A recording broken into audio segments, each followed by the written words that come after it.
Assalamualaikum warahmatullahi wabarakatuh. Jumpa lagi dengan saya Mada Fikrawan di channel ini ya. Untuk kali ini saya akan berbagi masih seputar field report PKB Guru PAI Online yang dilaksanakan secara serentak. Disclaimer sebelumnya, jadi field report ini berdasarkan pengalaman pribadi yang dibahas sesuai dengan kisi-kisi dari modul yang sudah dikeluarkan oleh teman-teman. Baik, langsung saja pada video kali ini saya akan melanjutkan dari FR yang pertama ya. Buat teman-teman yang masih ketinggalan atau belum tahu bagian pertama di mana, silahkan cek di channel ini. Nanti saya sertakan linknya di deskripsi. Langsung saja, ini adalah materi-materi yang muncul saat PKB online kemarin. Dan kali ini saya akan melanjutkan yaitu dari jenis-jenis penilaian, instrumen penilaian, pembelajaran berdiferensiasi, karakteristik PAI, ruang lingkup materi PAI. Nah, langsung saja kita masuk ke pembahasannya. Yang pertama, jenis-jenis penilaian. Teman-teman, ini adalah sesuatu yang penting diketahui bahwasanya kemarin muncul soal-soal tentang jenis-jenis penilaian. Nah, jenis-jenis penilaian di sini diantaranya ada beberapa. Yang pertama ada penilaian otentik, yang kedua ada penilaian diri, yang ketiga penilaian berbasis portofolio, yang keempat ulangan, yang kelima ulangan harian, yang enam ulangan tengah semester, ulangan akhir semester, dan ujian tingkat kompetensi, ujian mutu tingkat kompetensi, ujian nasional, dan ujian sekolah.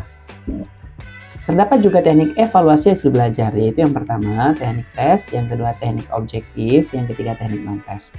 Namun tidak disebutkan secara rinci tentang jenis-jenis penilaian berkaitan dengan pendidikan PAI secara khusus.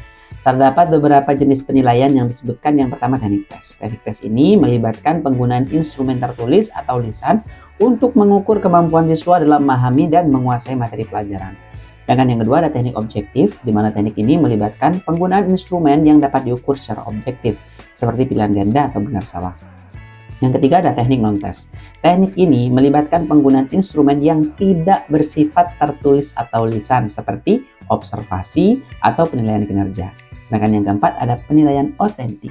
Penilaian otentik ini melibatkan penggunaan tugas atau proyek yang menuntut siswa untuk mengaplikasikan pengetahuan dan keterampilan yang telah dipelajari. Yang kelima ada penilaian diri. Penilaian ini melibatkan siswa dalam mengevaluasi kemampuan dan pencapaian mereka sendiri. Yang keenam ada penilaian berbasis portofolio. Penilaian ini melibatkan pengumpulan dan penilaian tertulis untuk mengukur kemampuan siswa dalam memahami dan menguasai materi pelajaran. Yang kedelapan adalah ujian. Nah, ujian ini adalah penilaian yang melibatkan penggunaan tes tertulis atau lisan untuk mengukur kemampuan siswa dalam memahami dan menguasai materi pelajaran. Dan yang kesembilan ada penilaian kinerja. Penilaian ini melibatkan penggunaan instrumen untuk mengukur kemampuan siswa dalam melakukan tugas atau aktivitas tertentu. Nah, jadi teman-teman, inilah rangkuman tentang jenis-jenis penilaian. Selamat dipelajari ya. Selanjutnya adalah instrumen penilaian. Jika tadi jenis-jenis penilaiannya, sekarang kita masuk ke instrumen penilaian. Instrumen penilaian yang dapat digunakan dalam pelajaran PAI antara lain yang pertama tes tertulis. Tes tertulis dapat digunakan untuk mengukur pemahaman peserta didik terhadap materi pembelajaran. Tes tertulis dapat berupa soal pilihan ganda, isian singkat, atau esai. Yang kedua, penilaian kinerja. Penilaian kinerja dapat digunakan untuk mengukur kemampuan peserta didik dalam menerapkan konsep atau keterampilan yang telah dipelajari. Penilaian kinerja dapat dilakukan melalui contohnya ya observasi, simulasi, atau praktikum. Sedangkan yang ketiga adalah hasil kerja siswa. Hasil kerja siswa dapat digunakan untuk mengukur kemampuan peserta didik dalam menghasilkan produk atau karya yang berkaitan dengan materi pembelajaran. Hasil kerja siswa dapat berupa tugas individu atau kelompok, proyek, atau presentasi. Yang keempat, penilaian diri. Penilaian diri dapat digunakan untuk membantu peserta didik memahami kemampuan dan kelemahan mereka dalam pembelajaran. Penilaian diri dapat dilakukan melalui refleksi atau self-assessment. Yang kelima ada sikap. Penilaian sikap dapat digunakan untuk mengukur sikap peserta didik terhadap materi pembelajaran, guru, teman sekolah, atau lingkungan sekitar. Penilaian dapat digunakan untuk, di sini penilaian sikap dapat dilakukan melalui observasi atau kuesioner. Selanjutnya ada penilaian portofolio. Penilaian portofolio dapat digunakan untuk mengumpulkan dan mengevaluasi karya atau produk peserta didik dalam jangka waktu tertentu. Portofolio dapat berisi berbagai jenis karya atau produk, seperti tulisan, gambar, atau video. Instrumen penilaian tersebut dapat dikembangkan dan disesuaikan dengan tujuan pembelajaran, kemampuan peserta didik, dan konteks pembelajaran. Selain itu, dalam pengembangan instrumen penilaian, peserta perlu memperhatikan prinsip-prinsip keandalan, kesohihan, dan kewajaran untuk memastikan bahwa hasil penilaian peserta didik sudah sesuai. Selanjutnya adalah pembelajaran berdiferensiasi. Nah, karena kita kurikulum merdeka, pastinya kita akan selalu dikenalkan dengan pembelajaran berdiferensiasi. Yang ini kemarin muncul di PPKB online ya. Jadi pembelajaran diferensiasi dijelaskan sebagai pendekatan pembelajaran yang memperhatikan perbedaan kemampuan, minat, dan gaya belajar peserta didik. Pembelajaran diferensiasi bertujuan untuk memastikan bahwa semua peserta didik dapat belajar dan efektif dan efisien sesuai dengan kebutuhan dan potensi masing-masing. Beberapa strategi yang dapat digunakan dalam pembelajaran diferensiasi antara lain: 1. Menyediakan materi pembelajaran yang beragam. Guru dapat menyediakan materi pembelajaran dalam berbagai bentuk seperti teks, gambar, video, atau audio, sehingga peserta didik dapat memilih bentuk yang paling sesuai dengan gaya belajar mereka. Yang kedua, menyediakan pilihan tugas. Guru juga memberikan beberapa pilihan tugas yang berbeda untuk peserta didik dengan kemampuan dan minat yang berbeda. Hal ini dapat memotivasi peserta didik untuk belajar dengan lebih antusias. Ketiga, menggunakan kelompok belajar. Guru juga dapat membentuk kelompok belajar yang terdiri dari peserta didik dengan kemampuan dan minat yang serupa. Kelompok belajar dapat membantu peserta didik untuk saling membantu dan belajar dari satu sama lain. Dan yang keempat, memberikan umpan balik yang spesifik. Guru dapat memberikan umpan balik yang spesifik dan konstruktif kepada peserta didik untuk membantu mereka memperbaiki hasil belajar mereka.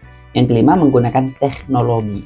Guru dapat menggunakan teknologi seperti aplikasi pembelajaran berbasis daring atau multimedia untuk memfasilitasi pembelajaran diferensiasi. Pembelajaran diferensiasi dapat membantu guru dalam merancang pembelajaran yang lebih efektif dan efisien, serta memastikan bahwa semua peserta didik dapat mencapai hasil belajar yang optimal sesuai dengan kemampuan dan potensi masing-masing. Selanjutnya adalah tentang karakteristik PAI. Nah, dalam modul ini ada berbagai aspek pendidikan agama Islam termasuk cakupan yang luas yang mencakup materi normatif, ada Al-Quran, keyakinan tentang keberadaan Tuhan itu akidah, norma kehidupan manusia itu ada syariah atau fikih, sikap dan perilaku terhadap orang lain itu ada akhlak, dan pemahaman tentang masa lalu atau takhrij. Dokumen ini juga menekankan pentingnya menguasai konsep dasar PAI termasuk 5 aspek. Nah, ini yang teman-teman, jadi ada 5 aspek PAI. Ada Al-Quran, hadis, akidah, akhlak, fikih, dan sejarah peradaban Islam. Selain itu, dokumen ini membahas peran guru PAI dalam mengembangkan pendekatan pengajaran yang kreatif dan efektif yang sesuai dengan tingkat pemahaman siswa. Akhirnya dalam dokumen ini maksudnya modul ya teman-teman, menekankan pentingnya mengevaluasi dan menilai efektivitas pengajaran dalam pelajaran PAI dan menggunakan informasi ini untuk menginformasikan pengembangan dan perbaikan lanjut pada kurikulum. Intinya tadi ada 5 teman-teman. Nah, jadi Al-Quran, hadis, akhlak, fikih, sejarah, dan juga ya akhlak. Selanjutnya, dalam dokumen tersebut, karakteristik PAI dijelaskan sebagai berikut. Nah, ini karakteristik PAI apa saja? Yang pertama, normatif. PAI memiliki sumber utama yang bersifat normatif, yaitu Al-Quran dan hadis. Oleh karena itu, PAI memiliki karakteristik yang mengacu pada nilai-nilai prinsip yang terkandung dalam Al-Quran dan hadis. Yang kedua, holistik. Yang tadi normatif, sekarang holistik. PAI memiliki ruang lingkup yang luas, mencakup keimanan, akhlak, fikih, sejarah, dan budaya Islam. Oleh karena itu, pembelajaran PAI harus dilakukan secara holistik, yaitu mengintegrasikan semua aspek tersebut dalam pembelajaran. Yang ketiga, ada kontekstual. Pembelajaran PAI harus dilakukan dengan memperhatikan konteks sosial, budaya, dan lingkungan peserta didik. Hal ini bertujuan untuk memastikan bahwa pembelajaran PAI dapat relevan dan bermanfaat bagi peserta didik dalam kehidupan sehari-hari. Yang keempat, ada interdisipliner.